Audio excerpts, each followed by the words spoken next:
But now we have our last panel session. That'll be, then we'll wrap up with very brief closing remarks. But the main game for the remainder of today's forum is panel 4. Panel 4 is on performance, accountability, and transparency. And I'd like to thank and introduce Sofia Ericsson, who's a monitoring and evaluation advisor at DFAT. And Sofia will be moderating the panel discussion. So over to you, Sofia. Thank you, and it is working. I just wanted to start out with, sorry, Annabelle, this is probably the most important session of the day. The reason I'm saying that is that sitting and listening to these excellent panels and discussions, I don't think there has been one panel that hasn't mentioned the importance of performance management, monitoring, evaluation, and learning systems, analyze data so we actually know what we are making our decisions on. So it all ends up now in this important session. And I was instructed by Cam to sit in the middle so that we can see all the questions that are going to come in. But actually what I really want, because the instruction is action-oriented practical contributions. So I want a conversation. The panel members might discuss between them if they don't agree on things, because we all know this is a gray zone, that a lot of things, it's not black and white. And I also the challenge is that every session has said, we have known this for a long time, this is not new, so why haven't we solved it? And I went back and thought, also showing my age here, because the first book that I read on the environment, very exciting, Our Common Future. If anyone remembers, Roland Brundtland, that was written in 1987. So maybe it is that we're not good at MEL systems and performance management, so we don't actually use the time and learn lessons. So in introducing my very, very experienced panel, I think we are close to 100 years of experience on this panel. We cover 4 continents, including Africa, which DFAT doesn't have a lot of problem in. We have all sectors covered, I think, and we are contractors, NGO workers, and public servants. So all is covered. And we have Sara Webb on my right, who is the director for Duniya Consulting. And then we have Matt Harding, who is the acting assistant secretary for the development, performance, and advisory branch. I have to read that because we changed next often in DFAT. And then we have to my left, Cameron Hill, who is the senior researcher at the Development Policy Center at ANU Crawford School, and Matthew Maury, CEO for Tearfund Australia, and also chair of ACFID Development Practice Committee. So we're going to start with getting the context and the scene by Matt. Over to you. Thank you, Sophia. Thanks for having me, everybody, and it's great to be here with such an esteemed panel. Michael, I can't promise to not sound like a bureaucrat as effectively as Sara did, but I'll try my best. So I don't want to talk for too long, but I just want to talk briefly about some of the directions that are set out in the new policy on performance. And I thought it was useful just to go back and have a look at what the policy said on performance culture in particular. And refresh my memory. So one of the things the policy says on that is that our performance culture will be underpinned by effective senior leadership and governance and strengthened monitoring, evaluation, and learning approaches that use evidence to learn and adapt. So reflecting on that, I think that's an ambitious agenda. I think we do some of that. I think there's a really strong expectation that we're going to do a lot more of it and do it a lot better. We heard in Minister Conroy's session this morning, there was an interesting discussion around the importance of embedding a positive performance culture in what we do. So it's not just about accounting for what we do or doing evaluations and telling everybody how successful we were, but it's actually about how do you create safe spaces to talk about failure as well. So I think driving that stronger performance-based culture will require changes in how we work at all levels. I think that the release of the performance and delivery framework alongside the policy was an indication of the importance that the government places on that particular agenda. I don't recall that maybe it has been done before, but it was certainly given a lot of prominence in that process. And obviously, I think DFAT has a key leadership role to play in setting those standards, both for ourselves, but also for our implementing partners. And that's to meet the government's expectations around delivering a high quality, effective, accountable development program. I just wanted to briefly go through some of the key elements of the performance delivery framework. I won't go into huge detail, but I just want to touch on I think four key elements. So the first is that is I guess the more ambitious and broader set of whole program performance targets. So these are set out in the 3-tier performance framework. Just as a couple of examples. So in tier 2, which is what we're accountable for effectively, there's 32 indicators compared to 15 under the previous partnerships recovery framework. In tier 3, there's a significantly expanded set of indicators around how we work, which I think reflects the importance of how we work in the policy as much as what we do, which I think we've also heard a bit about today.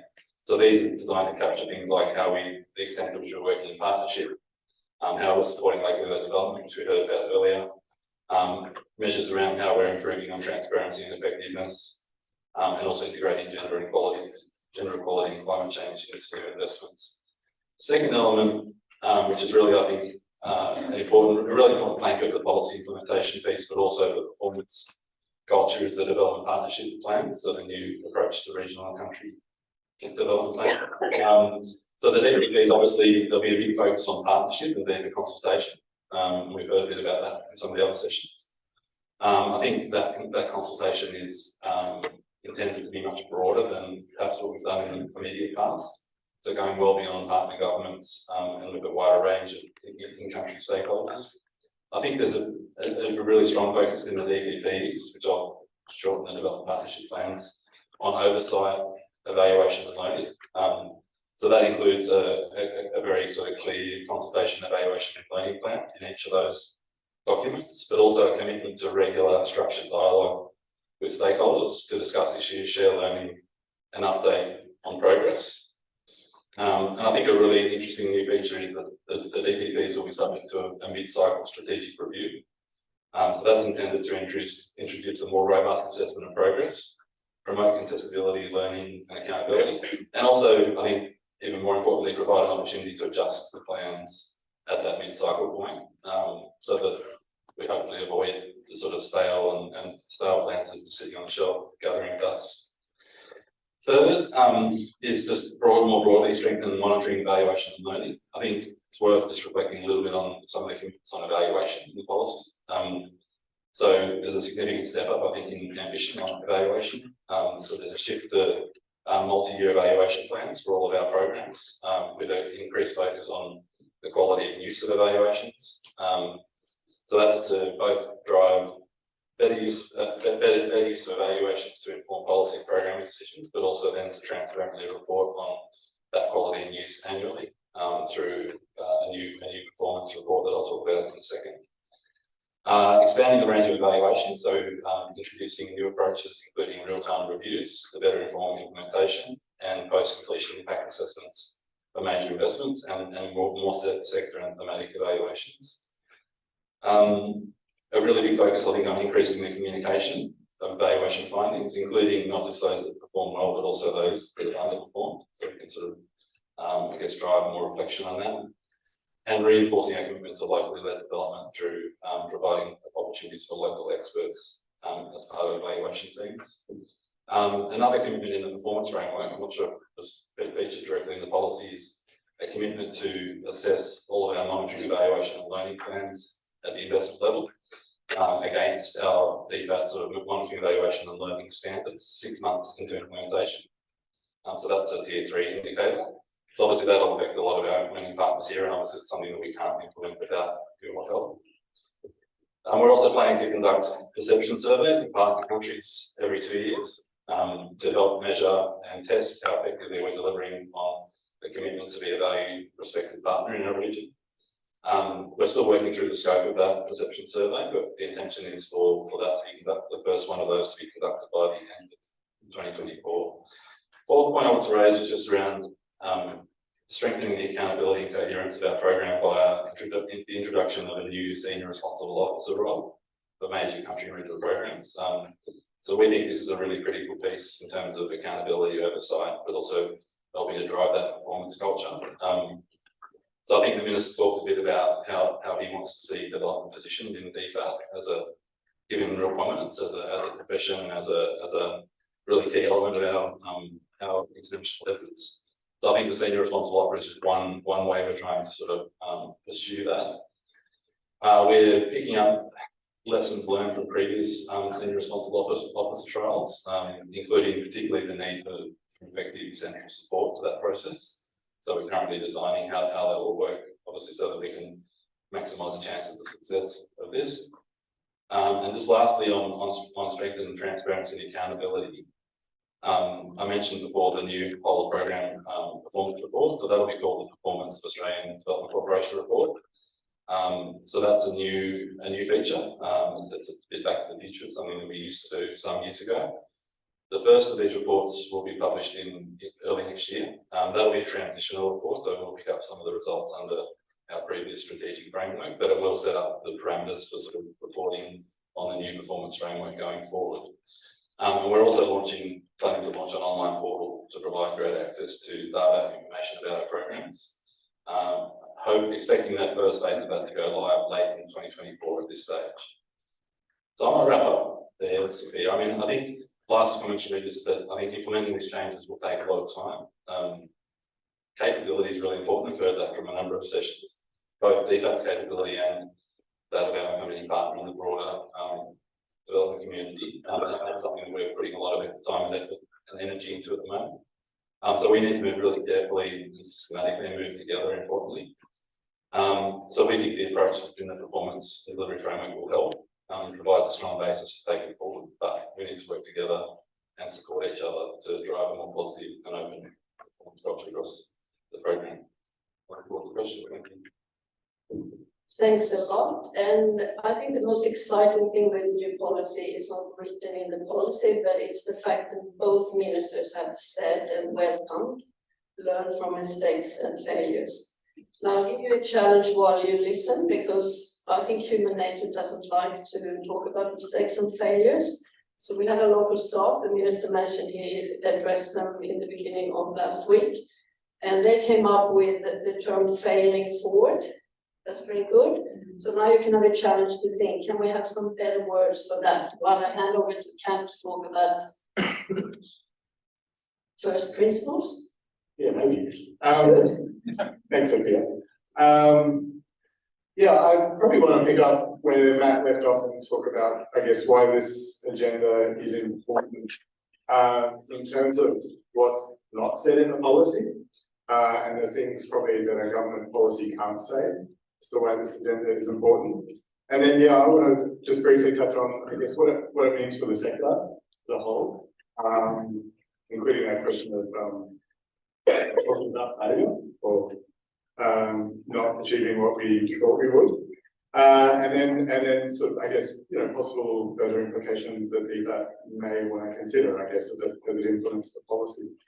So I guess in terms of thinking about why this agenda is important and the things that I guess can't be written down in government policy, I mean, I think the obvious one is the one that we all know is that aid has or development cooperation has a broken feedback loop. People that are most affected by the aid program don't get to vote out the governments that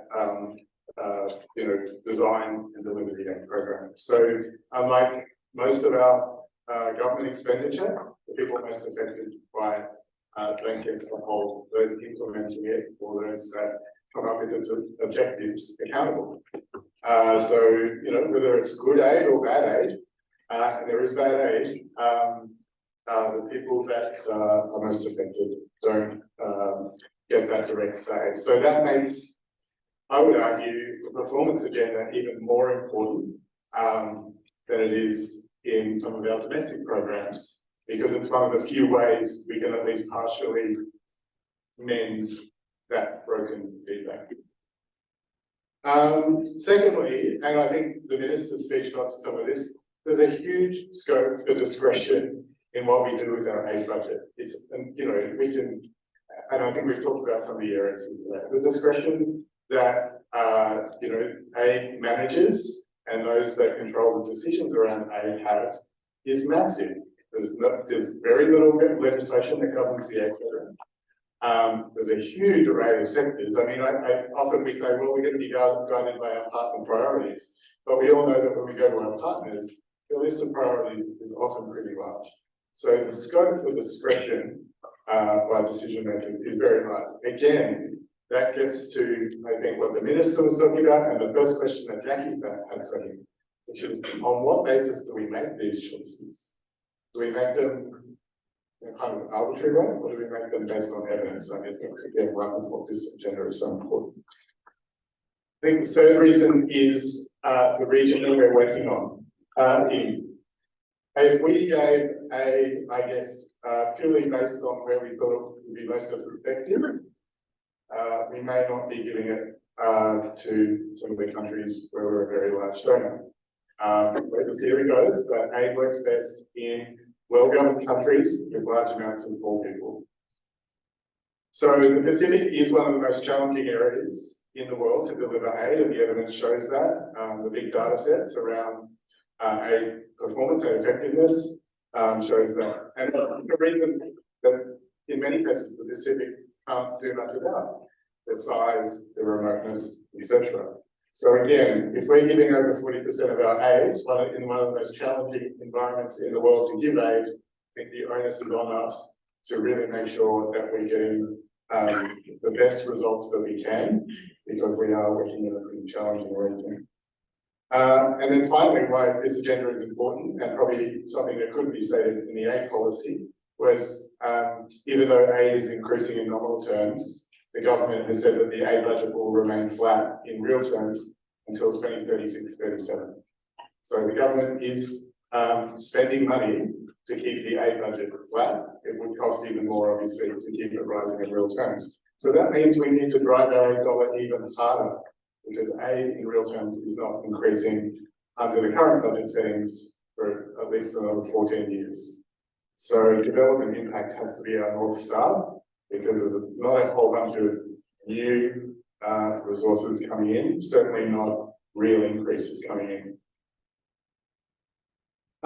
Just briefly in terms of what this agenda means for the sector, and I think we've really covered it here today. I mean, I think we can use this agenda to drive deeper partnerships. We can do evaluations with our partners, with local partners. We can share our data. I think, you know, often we kind of sit on our data, or we're worried about sharing it. And I think this agenda is an invitation for the sector to think about how it shares data across programs, across partners, across geographies. So I think this is an invitation to the sector, not just DFAT, but to the sector, to think about how they share data. And just going back to the local partnerships point, I think the perception survey, if it's used well, is a really important tool for driving the local development agenda. If that survey is really focused on local partners and what they think of the aid program and where they think it could be better, it could be a very powerful tool, I think. And as you said, Matt, I think it's the first time this has been done. I think, again, going back to what Sofia said, the bidding failure across the sector, across all of it, it's hard. And I guess if we're given license by each other to do it more, it's probably a bit easier. So I think, you know, again, this agenda is about showing why it is hard, why it's complex. I think the theme of the last session was that this is all extremely complex work. So it's a chance for us to be more frank, I think. And one area where I just think it's just an interesting provocation, I guess. USAID is running a research program, has been for a long time, that asks the question, is this aid program better than giving cash? And I think that probably would be a bad place for us to start when it comes to some of our programs. Because we, you know, I think rightly, we talk about, we don't want to be paternalistic. We want people who are most affected by these contexts to be able to make choices. one way to start that question is to ask, is this aid program better than giving people cash? Now, that doesn't mean necessarily that cash is a magic answer, but it's an interesting question to ask, I think, as a sector when we're thinking about designing programs. And USA, even though it has had this weekend program for I think quite a while, is still finding it very hard to just give cash. So, but I think there is some important work that's going on in DFAT in the humanitarian space around cash. I think could be good. Just finally, you know, what a performance culture, I guess, is language around performance culture and what it means for DFAT. I mean, obviously, you know, culture is harder to change than rules. So it's about incentives and it's about leadership, obviously, and governance of the capabilities that DFAT have. I think the risk is that if DFAT just talks about capability and doesn't talk about governance and culture as well, the people that it brings in with these capabilities will just get disenfranchised if they're not seeing that the work that they do is valued or that it's not being used to make decisions. They will leave. So you can have the best M&E experts in the world coming into DFAT, but if they don't feel that that work's being valued, then they'll go elsewhere. So I think that's why one reason why culture and governance is really important. I guess, you know, as a centre, I mean, and as individual experts within the centre, we would have liked to have seen, you know, the sort of development effectiveness restored.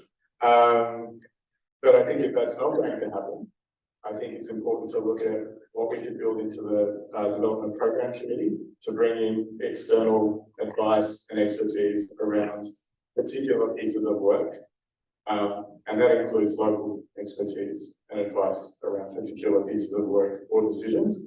Those people won't necessarily be charged with making the decisions, but having them in the room and hearing their advice, I think, would be valuable for the community.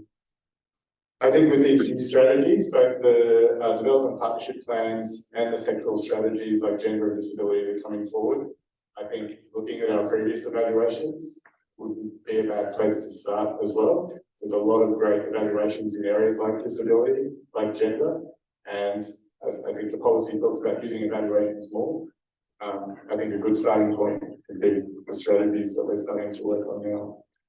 And just finally, just on transparency, I think the new transparency portal, I think it's going to come on board late next year, 2024, or live by 25, as I call it, is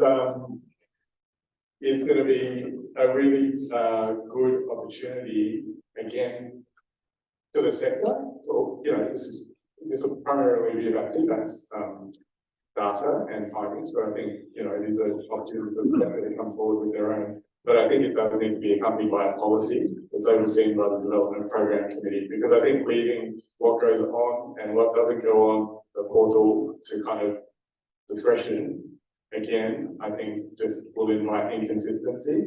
And so I think the portal needs to be accompanied by a policy which actually states what's going on in the portal. So thank you. Thanks, Sofia. Thank you, Callum, and I'm looking forward to that research, since you are the researcher in the group, looking at if cash is better than the programs. And since I am a dev person, I do look at evaluations. So there was one in 2018 published that OD did on M&E systems. It was looking predominantly at contractors, but it did say it's not just DFAT's performance culture, it's everyone's performance culture. So I think that's something that is good to discuss, because we all rely on each other in this performance culture going forward. So over to you, Sara.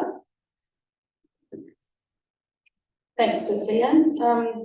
So I'm coming at this as someone who works a lot in design and evaluation and monitoring, evaluation and learning, but also as someone in the sector who's worked in the sector for a while.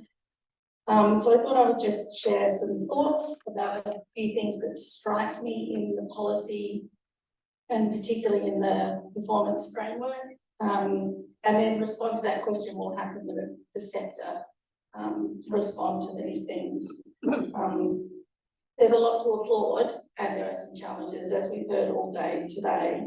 And it's here, right, that we really confront reality. What do we do? How do we do it? What is rewarded?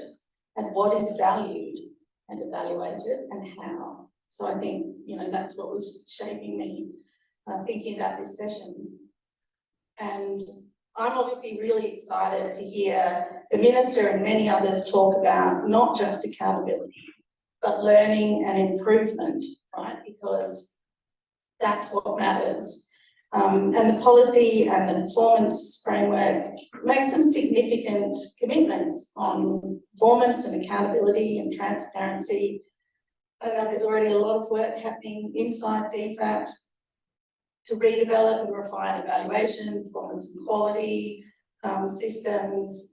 I think designs and what happens in designs is absolutely crucial to this, because it all starts there, not with evaluations. And a couple of things that have already been mentioned that I'm really excited about. That perception survey is an incredible initiative, really, for the department to open itself up to collect feedback on how it's perceived as a development partner. As others have said, I've not been aware of something like that before. The question it raises for me is, it is a DFAT perception survey, whereas the policy and the performance framework speaks often about it being a whole of government policy, and it's a whole of government approach to development cooperation. So that's something that struck me. And yeah, also the senior responsible officers that you mentioned, I think that's also a really significant sort of structural shift. One thing that really struck me, and it has been such a strong theme all throughout the discussions today, is that locally led development and equality and inclusion is just such a strong message woven throughout the policy. And it has real implications for evaluation and for how we assess performance and for accountability as well. Because for me, this is so much more than the old, idea about participation, about having local experts on evaluation teams. What the policy says about commitments to local leadership, are real, and are realised. It means we've got to have really diverse voices, but also diverse judgments about performance of the development cooperation program. And that's not straightforward, because we know we still have to have accountability to Australian taxpayers. We can't ignore that. But we also need to be accountable to partner countries, to governments, to communities. And I think we can do a much better job of that than we have. And in the constantly shifting geopolitical context, and as our partner countries develop, we need to improve how well we are listening to and accountable to our partner countries, to ensure that we can keep, the political and social license to be cooperation partners in, development. And for this to work, we need to actually understand if our work is making a positive contribution. And as we've heard many times today from different people, that means listening, and I think probably listening differently and asking some different questions when it comes to trying to investigate performance. The third thing that struck me is the focus on how we work, and I think this is hugely important and really amazing to see as well. Because there are some pretty ingrained norms and habits and practices and systems in the development sector, in the government, in the Australian government, but also in partner governments. There are decades of, ingrained ways of working on all sides. And this links directly to the fourth thing that struck me, which was how much the policy and the government, and we've heard the Minister many times now talk about capability and culture. That's not often a big feature in a big government policy announcement, especially culture. I would agree, it's not just the DFAT culture, it's the culture of the sector, and the culture of DFAT is really crucial. And again, this is where I'm also brought back to how strong the policy is on whole of government, but it says perhaps relatively less about the culture of performance and development, accountability and reflection and learning outside of the DFAT part of whole of government. So then thinking about how we in the sector respond, I mean, we are all on the front line of putting this policy into action, and Minister Conroy and everyone's been emphasising this is the main game, right? So the first thing I think we need to do is actually put forward and utilise approaches that do all of the things that we've been hearing about, the things I just sort of commented on, right? We need to think about what information we are collecting when it comes to performance. And how are we making sense of it, and who's involved in making sense of it? How do we define performance and who gets to judge and help us understand what is performance, good or bad? And how do we report about that? How do we communicate about that, and to whom? And that isn't always the same. There are many people with interests and there are different audiences, and the answer and the way we communicate about performance and accountability will vary. Michelle earlier talked about who controls knowledge, and that's part of what we're thinking about here. And in the evaluation sector, you know, there is a lot of work happening outside of the development sector that is really relevant, and I think we need to sort of draw on more around decolonising evaluation approaches, about First Nations evaluation approaches. You know, there's a lot that we can, you know, learn from other sectors. I think the second thing we can do in the sector is hold the government accountable for the commitments that are made in this policy. But equally, we need to contribute to its implementation, to the capability rebuilding, to the cultural shifts. You know, as we just said, it's the culture in the whole sector. You know, Andrew Egan invited us to hold them accountable, and Rod Brazier said, please help us. So, you know, we've been asked to do exactly these things. We need to work in ways that reflect the how we work commitments that we've all been asked to do, and keep pushing on this, right? Be brave, be creative, help take this policy forward with a learning focus. And then the last thing that it strikes me is that in order to protect or build and protect the space for learning, for openly talking about failure, for being able to take the long-term approach that we all know is necessary, I think we could do a lot more and different things when it comes to communicating about the Development Cooperation Program. Because that's what's going to protect the space and the time for us to do the long, you know, difficult, complex, bumpy, unpredictable work of supporting, you know, nations in our region to develop. So that's an area that I think we need to put some more attention to, is communicating in different ways to different audiences about not just the achievements of development cooperation, but the nuances, the complexities. You know, it's an educative thing as well. That's probably enough for me. And that's all a little challenge. Yeah. Just reminding people that we do take questions on Slido, and we will start with those questions. So please come on and write them down. Now I'm going to hand over to Matthew. Thanks.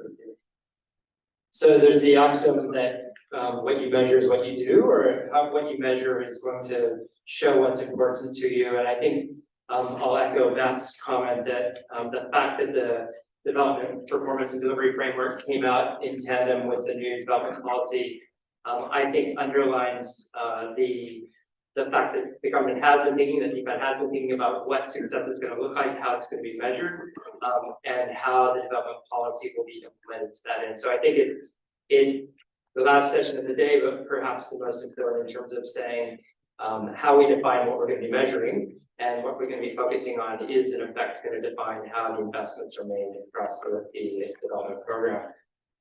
As was mentioned earlier, I'm on the Development Practice Committee at ACFID, and with ACFID, we pulled together a submission as the framework was being developed on what we thought were priority points. And I'll just mention a couple of them and how we see them reflected or not reflected in what has come out.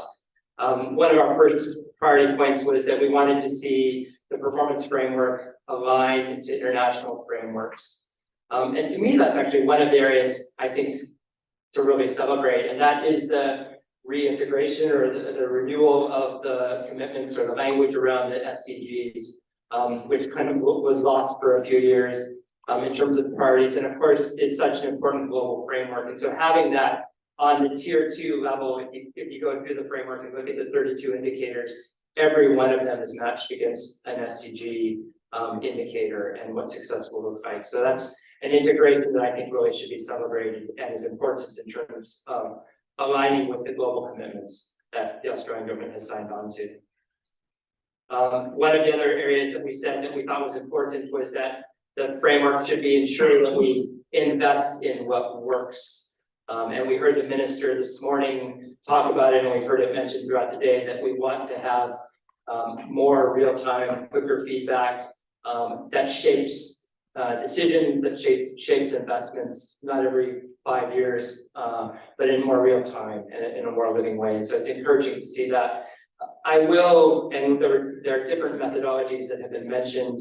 It's perhaps a discussion for later. In this discussion, I'll raise perhaps my own personal concerns about RCTs and the use of RCTs in development contexts. And I'm not so sure that they're the best way to determine what works, but that could be a separate discussion.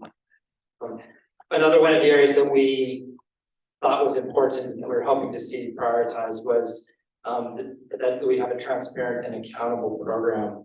And all of the speakers, I think, have mentioned the innovative commitment to the biennial perception survey. So that's something really to celebrate. I think many people throughout the day have also mentioned it's going to be really important to think about whose voices are being heard as we do those surveys. And that links, I suppose, to that question and integration around First Nations, the commitment to First Nations voices and our participation, which is picked up in tier 3 in the ways that we work. But it'll be interesting. It's yet to be defined, but it'll be interesting and hopefully at the top of the priority list as they think about how we do the perception surveys and whose voices are heard, that's integrated into those contexts, as well as integrated into the development of the DPPs. The link to that, I suppose, that transparent and accountable program is something that I suppose the NGO sector has at times felt like we've carried more of the weight on, and that's communicating about the development program to the Australian public.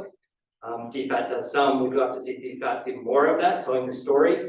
And hopefully, certainly the messages that we've heard is that there's going to be a commitment to that. And that's something I know the NGO sector would love to collaborate more and find more ways that we can actually tell those stories, both the nuances of the good and the bad, and what it actually looks like to do development well in our region and beyond.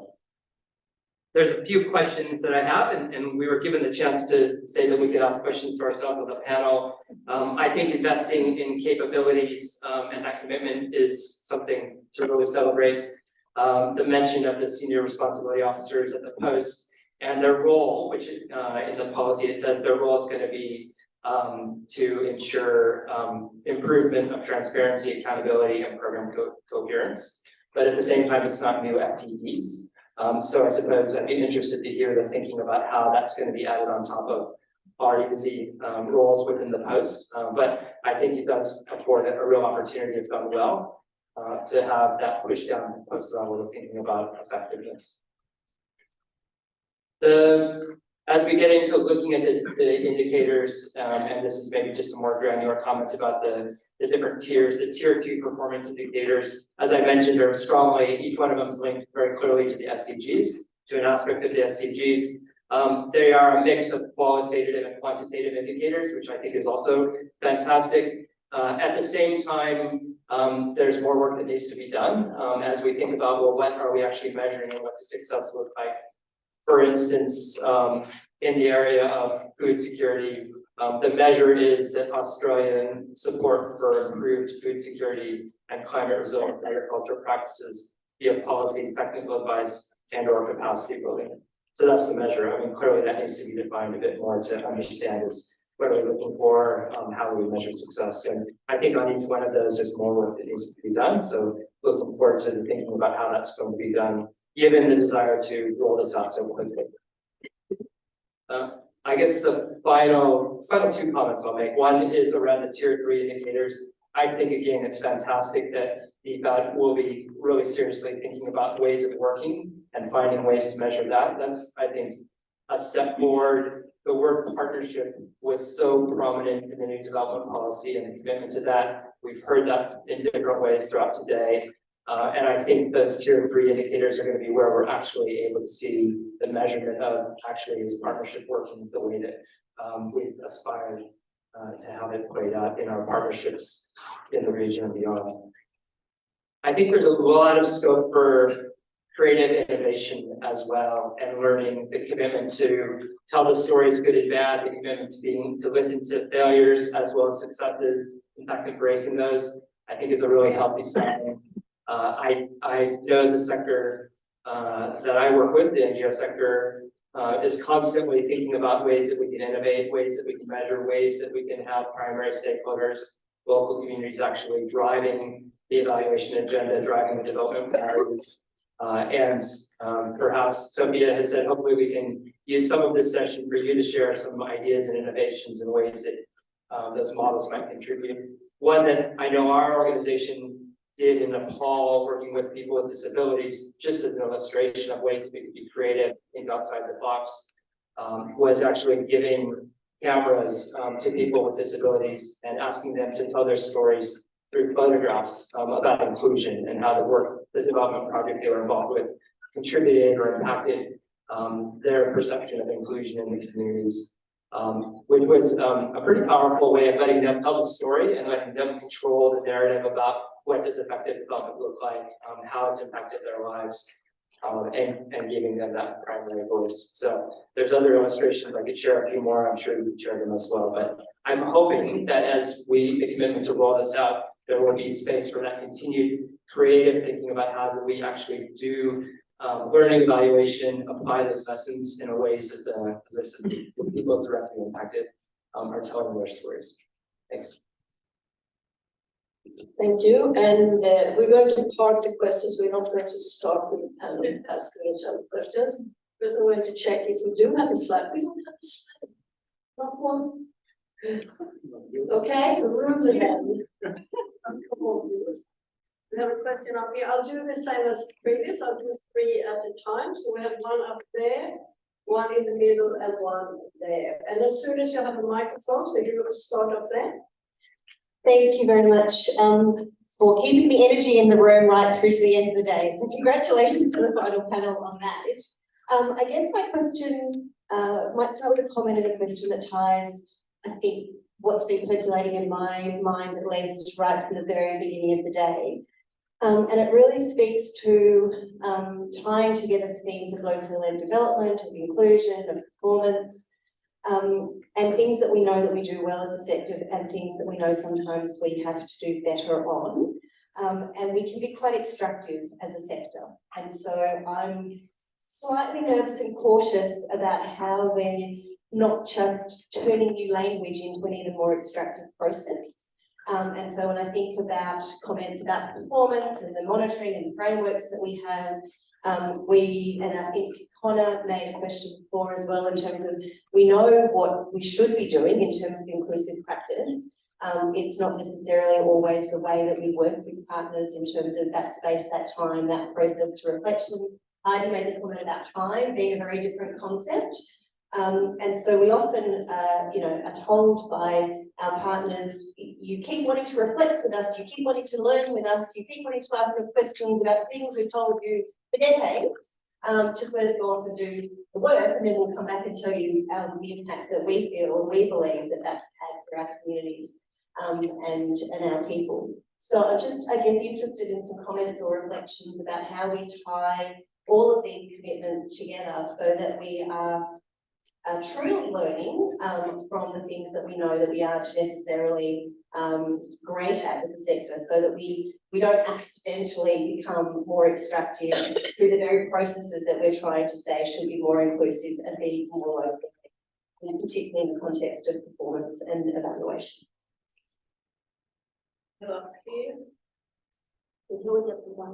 Hi, thank you. It's working. I don't know if you invited comments, but it's more of a comment. But please, be interested in your reflections. I actually just probably want to build on what Cameron was saying around the cash example, because I think having worked in this sector for almost 20 years, I think you can get really into the programs and whatnot, and not actually reflect a lot of the time is it's actually going to be better than just giving money, or I would say giving it to a women's rights and queer rights disability organisation who are desperately needing the funds. So I think all I want to say on that is just to encourage in each of these sectors, whether it's the NGOs, the consultants, the DFAT and whatnot, it's just more and more transparency and more rigorous evaluation, more of that published, more making sure it's actually externally led, and I wish the ODE was re-established, and if there is a way to look into that further, that'd be great.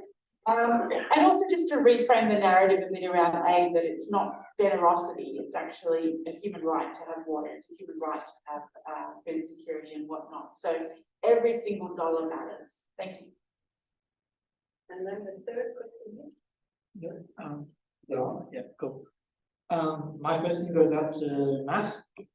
So a lot of my work at the moment centers around our DFAT standards reporting in the past and previous years. And the reality that I've found more conflicting is that there is a lack of consistency and transparency in reporting in previous years. And I really do acknowledge going forward with a new policy paper about how that's going to improve. I really acknowledge that it's going to look really good if it's implemented effectively. But in the medium term between now and when the new policy is implemented in full, like I think Cameron commented about late 2024 or 2025 about being fully transparent and available with the online portal, what will it look like in the sort of short term between now and then? Because from what I found in my research personally is that there has been a lack of transparency, and so will that feel a shift in the short term when we haven't got that online portal and those other mechanisms actually available? Thank you for really good questions. So we'll take the comment about the transparency and thinking carefully, but I'll start with you, Matt, to talk a little bit more about what we're doing right now before we have the portal. Over to you. Thank you. I'll try and answer. So I think that the focus on transparency in the development policy is an acknowledgement. I think that we can do better. That was definitely a clear expectation from the ministers that they wanted to see us shifting on that. And things like targets are improving our ranking on the transparency index, for example.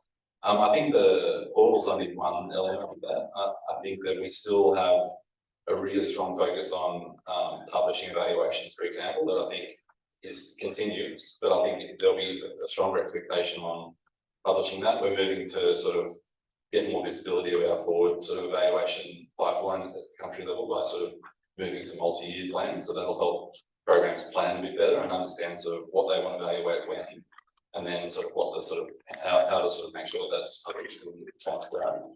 So I think there'll be definitely a renewed effort around the things that we're already doing to do them better before. So the portal's not the only answer I'd suggest, but I think that the culture, and you can call it culture, or the sort of the demands on DFAT officers around transparency is very clear. I think to everyone that works on the program that we need to sort of lift our game. So I think that will filter through and have an impact on other things that you might have seen in your research, for example. Yeah, that's it. And we have some other questions, do we? Let's let them out first. So a couple of questions from Grace Stanhope. The first question relates to the performance and delivery framework. How will the performance and delivery framework interact with Australia's reporting to OECD Development Assistance Committee? And the second question is also from Grace. Thanks, Grace. Will the perception surveys include a comparative element, e.g. ranking Australia against other donors?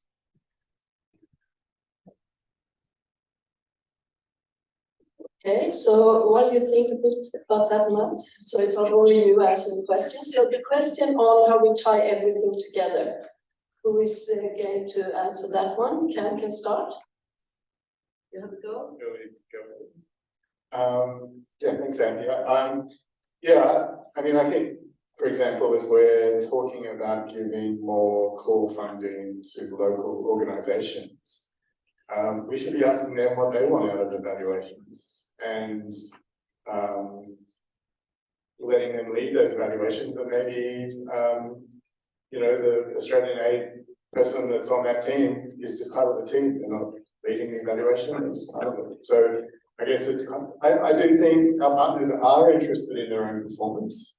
I think they all have their own constituencies that they need to satisfy. So I don't think it's a question of them,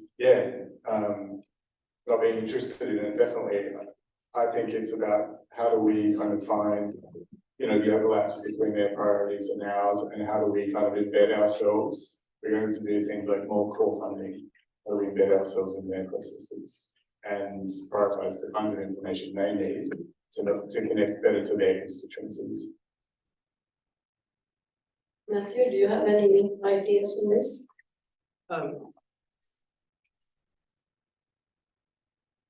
Yeah, I mean, I resonate with Anthea's point about, you know, the concern that the exercise doesn't become extractive, and not just in terms of the paradigm, in terms of who's deciding what success is, but even the question of, well, whose story, who owns the story and who owns the data? And this is actually becoming an emerging issue, you know, and we're dealing with some partners in terms of, you know, who's a photo or story or those sorts of things, like, are they ours, are they theirs? When they become part of an evaluation, what does that mean in terms of ownership of those things? I think I totally agree with what Cam was saying in terms of the fact that I think if the success of the program and the ownership of the program is actually initially held by the local partner of the community, then the success of that is also driven by the partner and the local community, and then it is not necessarily an extractive process. So it really, you're at the wrong point of the spectrum if you're starting to figure that out when you do the evaluation. I think it's at the very start of the development process when they're designing the project or they're designing what success looks like, and then the evaluation will later come as they drive it. So Sarah, you are involved in a lot of designs and evaluations. What are your ways going forward now? Are you going to impact? You can actually do something. Thanks, Sofia. I mean, I was just really going to echo some things that have already been said in response to both comments. I mean, I think if we genuinely advance with local leadership and locally led development, then I think we're already on the path away from evaluation being too extractive, because it hopefully means that what we're doing isn't just our programs or our work or our investments, but it's collaborative and supportive. And hopefully that extends to what we do in performance assessment. But equally, this idea, and I think it's great that we are hearing renewed commitments to transparency, to better evaluation planning, to publishing evaluations and responses, which, you know, it does happen, but all of that I think is really great. But actually, I think where the most important information and insights and evidence come from is not an evaluation with a capital E that a team comes in and does. It is the real-time work of monitoring and managing and implementing and reflecting as you go and learning as you go. That's what will make the difference, more than whether or not you decide to do an RCT or, you know, a longitudinal study. I actually think it's the M and little e, which is really often the most important in supporting effective development cooperation outcomes. And I think there's a challenge there about what we can do in terms of, you know, how we shift that, but also how we make that perhaps a bit more transparent, because I think that's not necessarily comfortable. because it's neater, I think, when it's an evaluation with a final report that is published with a response. The messier M&E work, I think, is more important, but also a bit trickier. Thank you. And we'll have 3 more questions, and while you put your hands up so the microphone can come around to you, Matt is going to answer the 2 questions from Slido. They were short and sharp. Yep. Performance framework in relationship to OECD DAC reporting, and also the perception survey with that comparing with others. Sure, just one, I agree with all the comments on the sort of extractive question. One practical thing we are trying to do through our local land development work, which Andrew talked about a bit earlier, is trying to invest that as much as we can in our locally engaged staff, so trying to use those resources as much as we can to sort of help shape that agenda going forward. So I think it's not a simple bullet, but I think it can help us shift the nature of those conversations when we're sort of starting to scope that out and set that out. So that's something we're sort of doing at the moment. So we're really hoping our really capable, locally engaged staff can really help drive that at our posts. On the performance framework, performance and delivery framework and OECD DAC, there will be links where relevant. So a couple that come to mind are around our reporting on gender, for example. So our performance indicators in the performance framework are framed around the elements of the gender reporting that we do through DAC. Climate change, I think, is similar. So you can see some sort of direct sort of links there around what we report to the OECD DAC and what we report through the performance and delivery framework. But some of it's going to be different and won't necessarily be reported to the DAC, so it will depend on what it is specifically. And then on the perception survey and comparing to other countries, I think that's something we're still working through. I don't think at this stage we're sort of thinking that broadly. I think at this stage we are doing a bit of work now about trying to essentially do a bit of a desk review of what other players do in this space. So what do we do any across government that we can learn from ourselves? And then can we learn any from our sort of partners, our like-minded development partners? So we know a few where there are perception surveys done, so we're trying to learn lessons from those.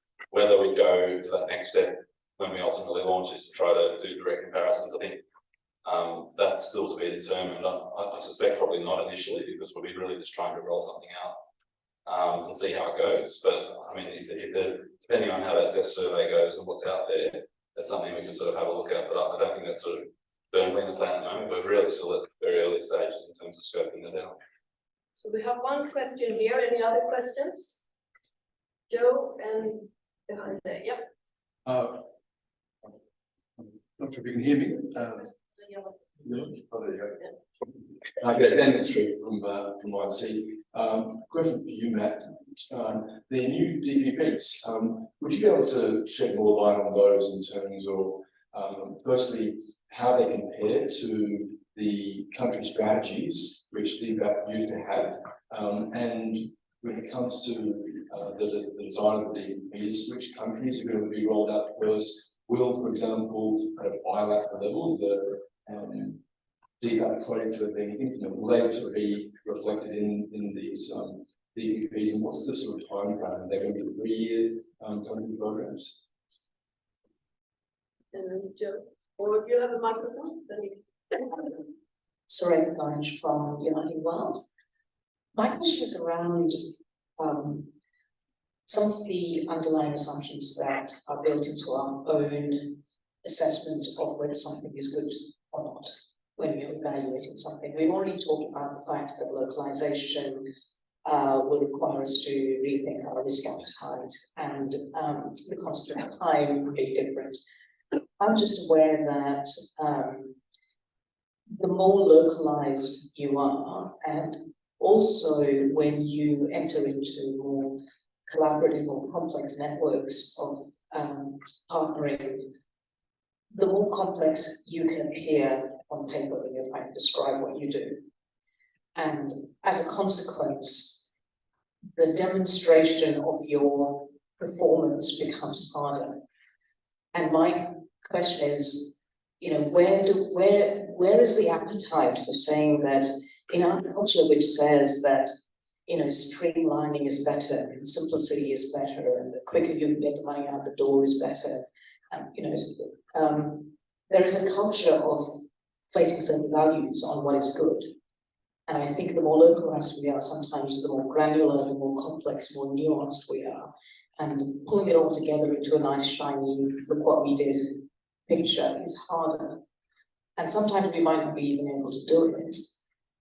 Where is our appetite for saying, look, if our local partners say that they're really happy with the program, is that enough for us? Or do we have to prove it in a way that we're happy with it? And so we're trying to force a much more complex process.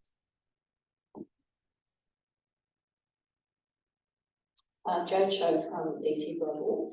I just wanted to pick up on a very good idea that I think Pam raised about the Development Policy Committee and having representation on that committee that reflects local perspectives, having local actors on there. So perhaps in the interest of transparency, if you could tell us what is the DPC, what's its role, who's on it now, what are the chances of having local actors on that committee? Thanks. Thank you. Sorry, Matt. We have a lot of questions. So, what's the role of DPC and how it works? And also, if you can explain a bit more about the DPPs and how they compare to previous company strategies and the rollout schedule. All right, so I might do the DPC first. So the DPC is the Development Program Committee. It used to be called the Aid Governance Board. It's now formally part of DFAT's governance structure, so it's what we call a Tier 2 committee. It sits underneath what's now used to be called the Executive Committee, and now it's the Executive Board. It's all very confusing. There's lots of boards and committees. So it's one of the Tier 2 committees. One of, I think there's 4 or 5. I think. So it's constituted mainly of DFAT's senior DFAT officers. So it's chaired by Rob Rager, by the Deputy Secretary, and it's made up largely of first assistant secretaries across the department. So the membership varies, but it usually has someone from all the key groups, and there's a sort of process for sort of renewing the membership. It includes 2 external members. One of them sitting right here, and the other one is Linnell. So that's been a feature of previously the AGB and now the DPC for quite some time. It also includes whole government representation, which is a more recent thing. So the membership has expanded quite a bit. It's about that independent membership, which is not typical, I don't think, within that sort of Tier 2 committees. I think when it was the AGB, it was a little bit off to the side. It wasn't, DFAT's governance structures have had some reform recently, but the AGB was a little bit different. It's now been, it does essentially the same thing, but it's been renamed the DPC, and it does have that independent membership. I think the question of having regional representation is a really interesting one. I think it would probably challenge some people inside the department. I think the current independent members are really important, but Andrew might be able to talk a bit more about this, but I think even that's, when people that are part of other committees sort of see and hear that, they think that's a bit odd. I think once they sort of are exposed to it a bit, they probably see the value of it. So I think it would test things a little bit. I think it's definitely something down the track we could look at and ask the question and kind of have a bit of a think about. So hopefully that clears up a few things on the DPC, but I think it's a really interesting question. On the DPPs, so I would say that it will be quite a bit of a shift from the last iteration of these, which is the COVID development response plans. They were obviously point in time, very short-term focus. They're only 2 years. They've been extended for 30, but they were only ever intended to be 2 years. And they were linked to the Partnerships for Recovery, which was quite a set structure. So you had direct flow through, for example, from the pillars of the Partnership for Recovery framework through to the pillars in each of the CDRPs that were completely mirrored. So what you'll see with the DPPs is more flexibility around how that's translated, how the sort of 4 pillars of the development policy are translated through to sort of country level objectives, country or regional level objectives in the DPP. So it'll probably look a bit more like sort of what we've done in the past, the previous iteration, I think the 8 investment plans.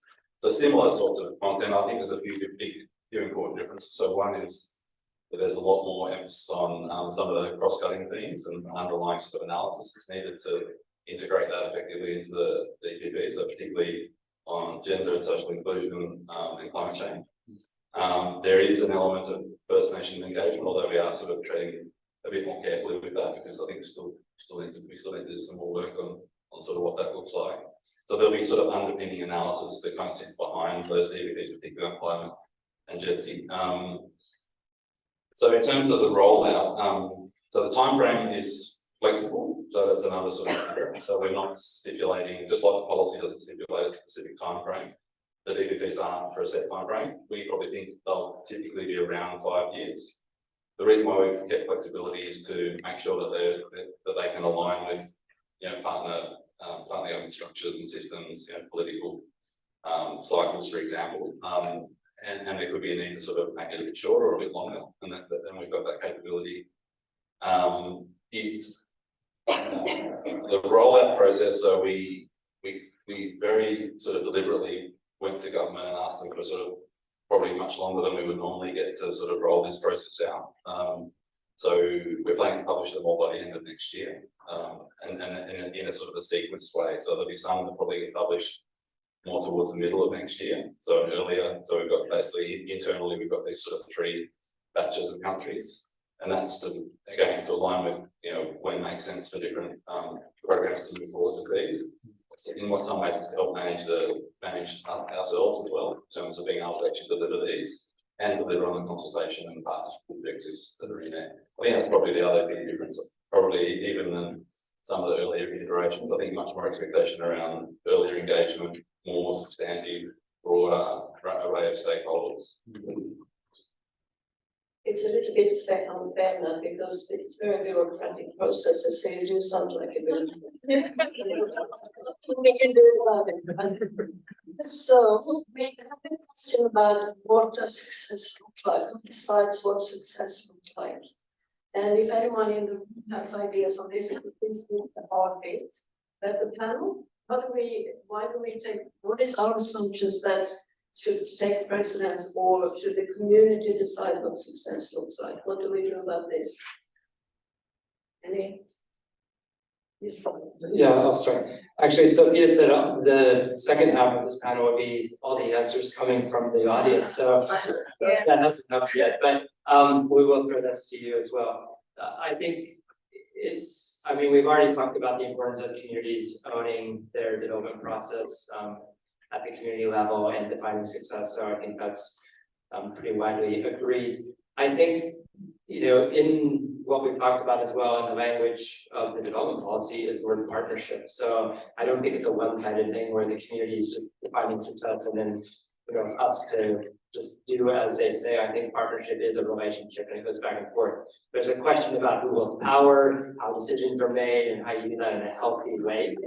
The distortion that money creates in the relationship, and what good partnership looks like. And there are certainly partnership principles that have been developed around how you do good development partnerships. But I think it's perhaps a little, it doesn't capture the full picture to say it's just one side versus the other, because I do think if you're the donor, if you're the partner, you are a stakeholder and you do have a perspective on these things. So I think it's nuanced there. I did have a question back to the panel. You did say we could ask this question. I'm just interested, and maybe Matt, to push you a bit on the question about First Nations involvement, because you did say that's a little complicated, and the speed with which DPPs are going to be developed. This, I guess, pushing you to, well, what is it actually going to look like, or what are some of the complexities that you're going through? Yeah, let's do other. Sorry. I think it's interesting. You do, and then you can think about what you do.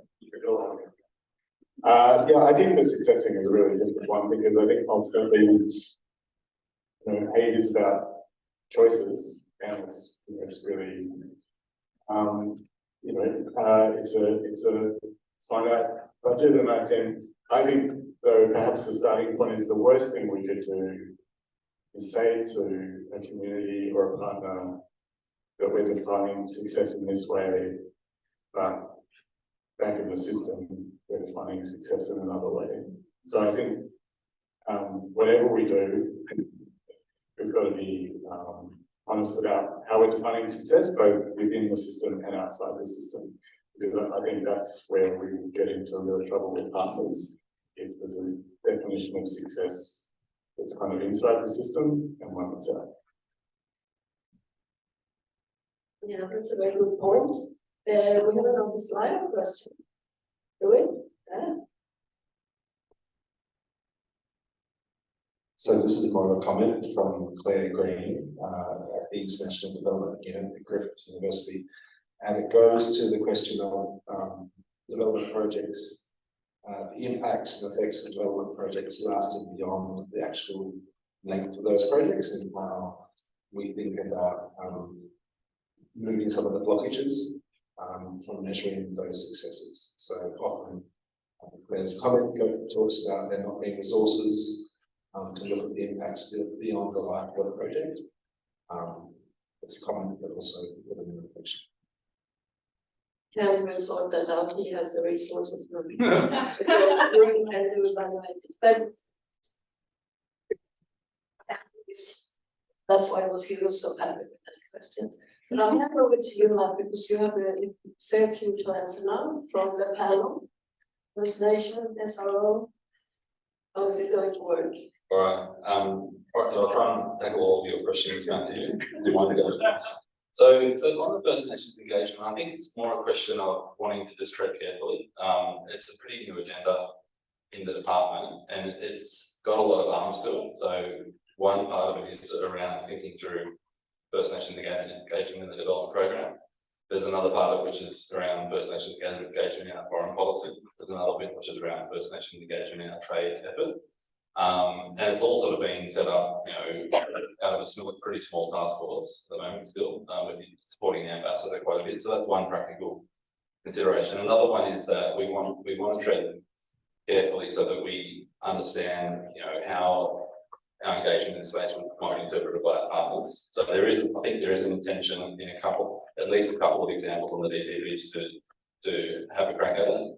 We're also really conscious of overwhelming domestic First Nations stakeholder groups, because there's a potential that a lot of different parts of DFAT are going to be coming at the same people, to sort of do consultations and things like that.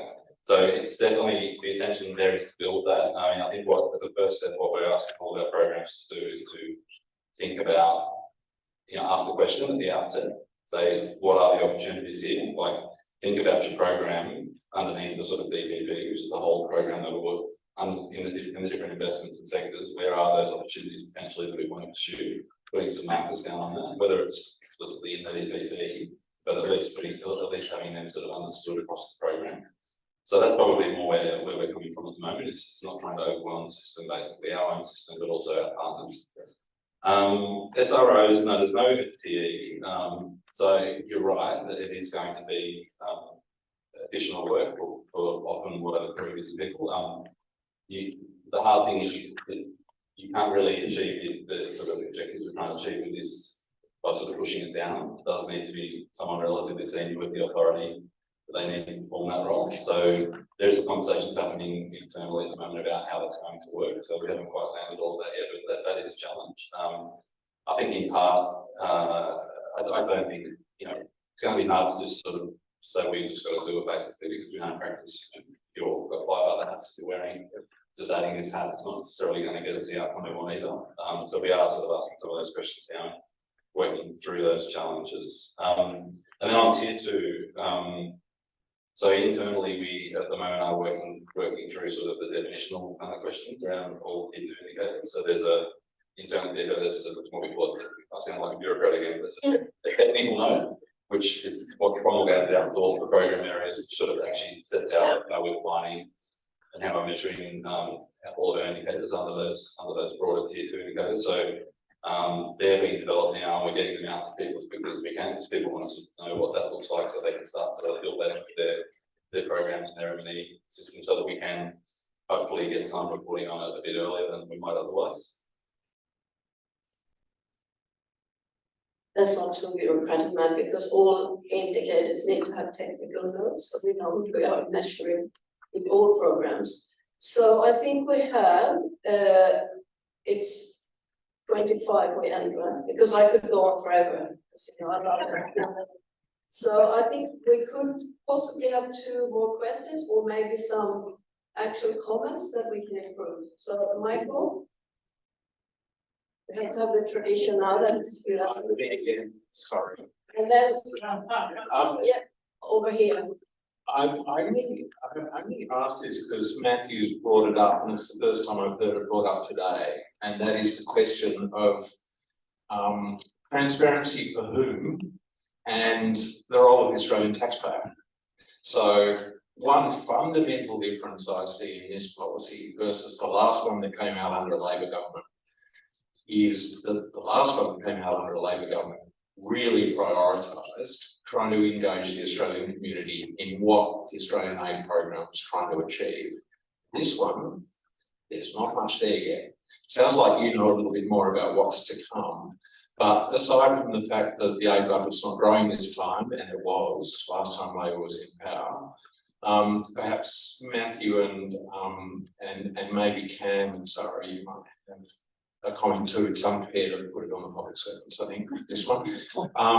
Why do you think that is? Because it is quite a difference. Thanks, Bridget and Carol from ACFID. Speaking as a total non-MEL expert, it seems to me that we're quite good at measuring impact and telling the story when it comes to individual programs or the difference that certain programs have made for a particular community. And we have these very high-level indicators of, HDI, multi-dimensional poverty index, and we can track that over decades. But there's somewhat of a missing middle in terms of how we understand our impact and also how we share learnings between different programs, say, within the sectoral area. I understand this policy isn't organised in the traditional kind of sectoral domains, but I guess one question is to capture that meso-level impact, is there still a role for meta-evaluations at the sectoral level? Or do we need to be thinking about how we do that aggregation of impact at the country level? Thank you. We started with not asking the bureaucratic question, but the rest of the panel. Why is it that transparency and the Australian community has not been targeted in this policy? Dan, you want to give some example? I wish Terence was here, but I'll speak to Terence's work. Yeah, no, I think it is quite a difference between the 2011 policy and this one. I think this one speaks to the region, and that's, I think, for pretty obvious reasons, and less to why Australia gives aid in terms of our generosity or otherwise. I think, yeah, it sounds like there's probably further work to be done, and I think that's good around that. I mean, we published a longitudinal research study on Australian public opinion and aid. That as well as kind of the quantification of the level of support. We, Terence and others have done qualitative work also on what motivates Australians to support aid or not. And I guess, my kind of takeout is, I guess terminology like statecraft is probably not what will kind of get Australians necessarily all in on the Australian aid program. I think the work that Terence has done around relating this back to people and its impact on people is a reasonably robust kind of conclusion around what motivates Australians who support aid and what motivates others who may be persuaded to support aid. So I think that's a bit of a challenge, because obviously the program, the development program speaks to the region, it speaks to our sense of our role in the world, and this is a very complex world we're working in, but it does also need to speak back to the Australian people. So I think more work on that from DFAT, but also the wider sector would be valuable, I think. No, Sara? Yeah. No, sorry. I really agree with you. I think there is this middle that is probably the hardest area for us to talk about and demonstrate. performance or effectiveness.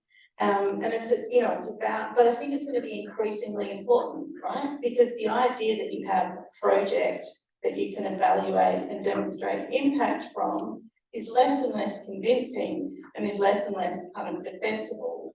And really what we need to find ways to talk about and assess is our contribution to the development that nations are pursuing. And that's messy and complex, and we can't count it or take a photo of it. It's really hard. And it leads, I think, to this conversation about communication and what I mentioned earlier, that, you know, I think it's on all of us to think about the range of ways that we can talk about development cooperation, what it involves, what it's doing, how it's making a contribution and influence, and all of that is not straightforward, and it doesn't neatly fit into an indicator table. That said, I think the indicators and the simple metrics are also really important. Like, we need both. And Matthew, I would agree with you completely. Like, we have to remember that we can't go all in one direction, because there are multiple perspectives that we need to respond to. And it does include the Australian taxpayer, and we do need to make sure that members of parliament who influence the level of support for the development cooperation budget are, you know, they are also an audience that we need to speak to. And the final thing I wanted to mention, I think there are some, you know, opportunities for maybe for DFAT to convene these conversations at different levels with different people, not in big conferences, but those conversations that enable reflection and sharing and learning and the genuine kind of engagement with what's working and what's not working, but at a meaningful scale, not at a sort of big, we need both, right? But I think there's more that we could do, and I think that's a really great role that DFAT can play, to convene those learning spaces and to make them kind of safe and inclusive, so that we can share and learn. Matthew wanted to have the last word now. Just very quickly, just on the question of the cross program. So there's a couple of things I think in the new policy that will you know, shift us a little bit in that direction. The first one is, after I think we haven't done sort of thematic evaluations for a while. So we are looking to reintroduce those. They're not necessarily sector evaluations, but they can be. They can be other sorts of thematic kind of issues. So that'll be an opportunity on priority issues to really generate some of that cross-program reflection and learning. The other one is at the country program level, the review of the development partnership plans, the mid-cycle review. So that will be another chance across the portfolio to reflect on how that's travelling and tracking. You know, again, look at what we might need to shift or what we might need to change in our approach. So that's something I don't think we've done as much of either. Thank you. And I went a couple of minutes over, so apologies to the people that are now going to close. Thanks to the great panel and for the great questions.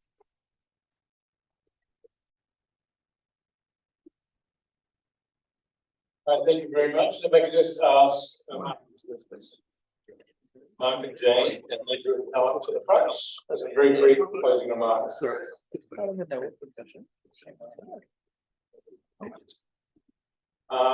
look, at the end of the day, we want people to stay and enjoy the drinks. So we're going to keep this final session very short. I'm going to forego my right to make any closing remarks, and I've got the bell here. Knock the bell. Ring the bell. No more than 3 minutes. So, Mark, over to you first. I'd like to thank colleagues at the Development Policy Centre, IDCC and DFAT, working with ACFID to bring this all together today. It's actually, there's a legal significance in it, because as far as I can tell, the Minister and the head of DFAT's development program have come together to talk about new policy since 2014, which was the climate centre engagement strategy. Before that, instead of the money 2010 with the AI effectiveness review. So bring this together, you get the sense of the energy in the room, the hopes that are keen on this new development policy. but also needs goodwill, talent, experience, knowledge that we can all bring to bear in helping DFAT with its implementation of new policy. It's a big exercise, so technically I would say it needs patience, but probably it's a 5-year exercise to turn a super tanker around in development policy. There's a lot of capability and apparatus there, but also there is capabilities that have to be built and new systems and strategies that have to be developed and then applied. And that's not going to happen quickly, but you've got this resource in the room that you can be utilising. And there's various mechanisms already. The gender community of practice that works with DFAT's gender team. There's going to be this new MEL dialogue. So there's actually all this goodwill experience you can bring to bear that could help accelerate application. And finally, I'd like us to work on an annual basis to keep the wind in the sails in this development policy. So we're going to invite the ministers and right back next year to report on how they're going, where they're seeing the challenges and implementation, because I think the more that we can give energy and keep this momentum up, the better it will be for the management development program. And finally, ACFID is going to keep working with its members and supporters of the public to keep pressure on the government around the budget to resource this. And we'd invite any of the companies in the group to join with ACFID in doing that work over the coming budget cycles. Thank you. Thank you, Mark. Jane. Thank you. I wanted to just start by aligning myself with the earlier welcome to country and all the comments made subsequently, and also to make some thank yous. Firstly to all of you, participants, for still being here, thank you, and for great contributions today. Obviously also to the Minister earlier today, and then to my collaborators from ACFID, ANU and from DFAT. I think as Mark very eloquently said, it's been a great exercise in collaboration. I've been wondering how to structure my very short comments, Stephen, and I've been looking at this question all day, where to from here, and I did have some thoughts on the where to from, but I'm just going to focus on the here. I want to acknowledge, well, today I think we have made an acknowledgement, we need to move beyond business as usual. So here today, we have talked about the creative, reinvigorated development programme and the importance of culture change, process change, governance change, and fundamentally people and the skills to deliver that. So I think there's one big acknowledgement beyond business as usual. The second one, I wanted to acknowledge the diversity in this room and the quality of the conversation, and then also the voices who aren't here, and the comments made earlier about that, and that should we come back together again with slightly different mix of people in the room, including voices from the region. Thirdly, I think we have acknowledged that this is the starting point of a process. We've been unpacking what is actually a quite complicated agenda for change in the policy. We've been reflecting back our collective understanding of some of those challenges in that policy, and then where we might move forward individually, but also collectively, in addressing those challenges. And then my fourth acknowledgement really is about the positive vibe of collaboration in the room today, the nature of the conversation. And so as Mark said, I've been thinking about how we can continue to work in that collaborative nature, an overall assessment of how the policy implementation goes, but also on some of those kind of key issues. So there's been lots of opportunities and invitations to collaborate further throughout the day, so I hope you'll take those up in the spirit that they've been intended. And that we can then move forward as a sector, and also some of the voices around the whole of government who are less represented here today as part of that conversation. So thank you again. Excellent. Thank you, Jane, and over to you, Andrew. Thank you, Stephen. So just let me thank the ANU Development Policy Centre, ACFID and the IDCC members for collaborating with DFAT for this fantastic day. Let me then address the lack of bureaucratic passion in the room. I think it's probably clear to all of you, right? So the development policy, for those of us working within DFAT on development, this is a very significant step change, and there's a lot of passion and energy within the department as we take this agenda forward. But what is also clear, I think, to everyone in the room through the course of the day, there is a lot of heavy lifting required to follow through and deliver on the promise of the policy. And that is going to require all of us to continue engaging with the same collaborative, collegiate spirit that has animated today's great conversation. So I just wanted to let you know that we in DFAT are up for that ongoing sort of collaboration, where we view today as the start of a conversation on a whole host of issues, be it locally led development or driving the performance agenda or making good on the inclusive development commitments in the policy. But as both Mark and Jane have reflected, we're going to need to be patient, and it is going to take time to systematically follow through on what is an ambitious agenda, and look forward to coming back in a year's time and reporting on the hopefully the great progress that we're making, but also being upfront about the ongoing effort required in the years ahead. But thank you for such a fantastic and inspiring sort of set of conversations today.